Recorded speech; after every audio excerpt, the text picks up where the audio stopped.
ওস্তাদ মহাশয়, কি উপায়ে তাঁকে পাওয়া যায়? শ্রী রামকৃষ্ণ: ভক্তি সার।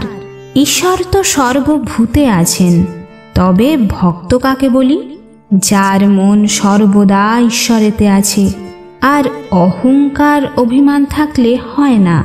আমি রূপ ঢিপিতে ঈশ্বরের কৃপারূপ জল জমে না, গড়িয়ে যায়। আমি যন্ত্র। সব পথ দিয়ে তাঁকে পাওয়া যায়। সব ধর্মই সত্য। ছাদে উঠা নিয়ে বিষয়। তা তুমি পাকা সিঁড়ি দিয়েও উঠতে পারো, কাঠের সিঁড়ি দিয়েও উঠতে পারো, বাঁশের সিঁড়ি দিয়েও উঠতে পারো, আর দড়ি দিয়েও উঠতে পারো, আবার একটি আছলা বাঁশ দিয়েও উঠতে পারো। যদি বলো ওদের ধর্মে অনেক ভুল কুসংস্কার আছে, আমি বলি তা থাকলেই বা, সকল ধর্মেই ভুল আছে।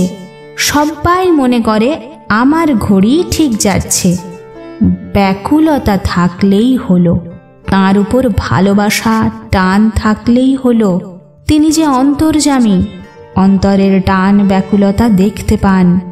মনে করো এক বাপের অনেকগুলি ছেলে, বড় ছেলেরা কেউ বাবা, কেউ পাপা, এই সব স্পষ্ট বলে তাকে ডাকে। আবার অতি শিশু ছোট ছেলে হদ্দ বা কি পা এই বলে ডাকে। যারা বা কি পা পর্যন্ত বলতে পারে, বাবা কি তাদের উপর রাগ করবেন? বাবা জানেন যে ওরা আমাকেই ডাকছে, তবে ভালো উচ্চারণ করতে পারে না। বাপের কাছে সব ছেলেই সমান। আবার ভক্তেরা তাঁকেই নানা নামে ডাকছে, এক ব্যক্তিকেই ডাকছে। এক পুকুরের 4টি ঘাট। হিন্দুরা জল খাচ্ছে এক ঘাটে, বলছে জল।